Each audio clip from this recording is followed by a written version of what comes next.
नमस्कार साथियों, चलिए जान लेते हैं आज देश और दुनिया की तमाम बड़ी खबरों पर नजर डालते हैं।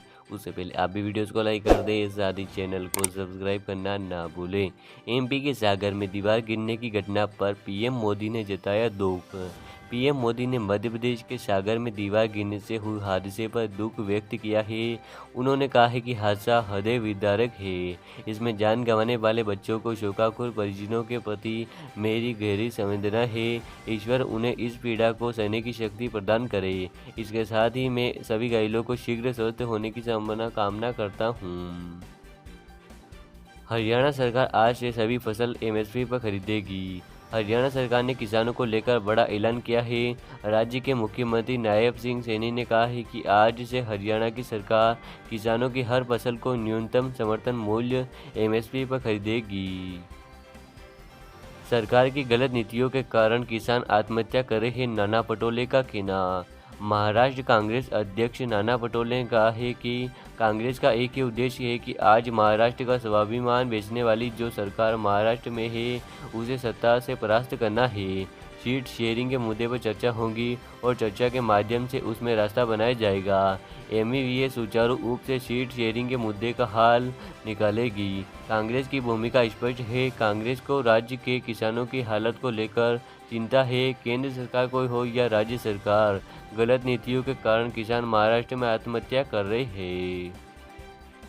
अपने स्वार्थ के लिए कुछ लोग आरक्षण पर फैसले का कर रहे हैं विरोध, जीतन राम मांझी का कहना। हम पार्टी के मुखिया और केंद्रीय मंत्री जीतन राम मांझी ने आरक्षण कोटे को लेकर सुप्रीम कोर्ट के फैसले का स्वागत किया। उन्होंने कहा है कि बाबा साहब अम्बेडकर ने हर 10 साल में आरक्षण की समीक्षा की बात कही थी।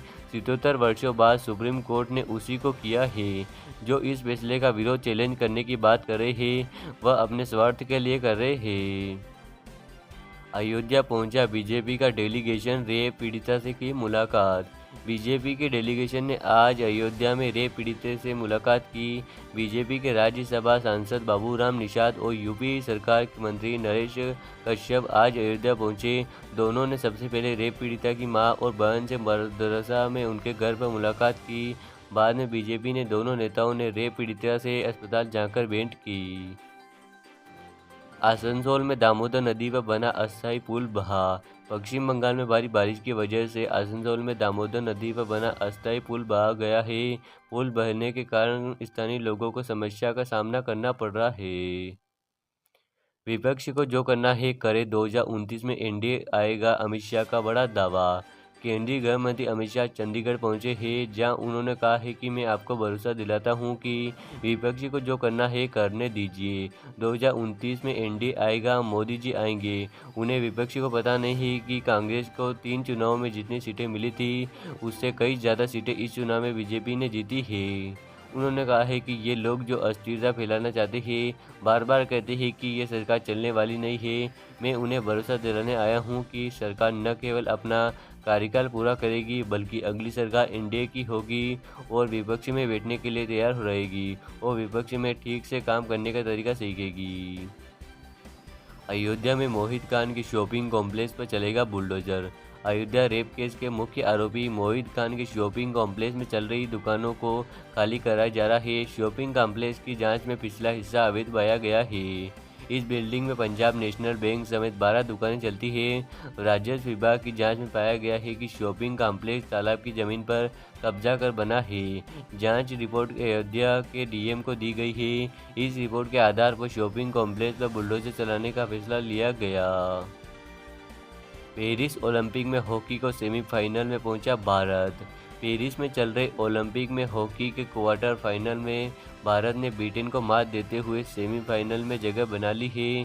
भारत ने पेनल्टी शूटआउट में ब्रिटेन को 4-2 से मात देते हुए सेमीफाइनल में अपनी जगह बनाई रखी है।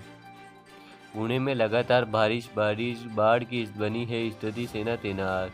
रेड अलर्ट के बीच पुणे में पिछले कुछ घंटों से लगातार बारिश हो रही है।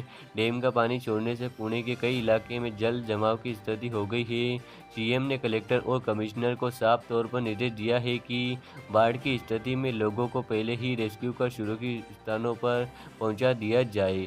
वहीं आर्मी के जवानों की भी एक टुकड़ी बुलाई गई। यूपी के सहारनपुर में सवारी गाड़ी का एक डिब्बा पटरी से उतरा।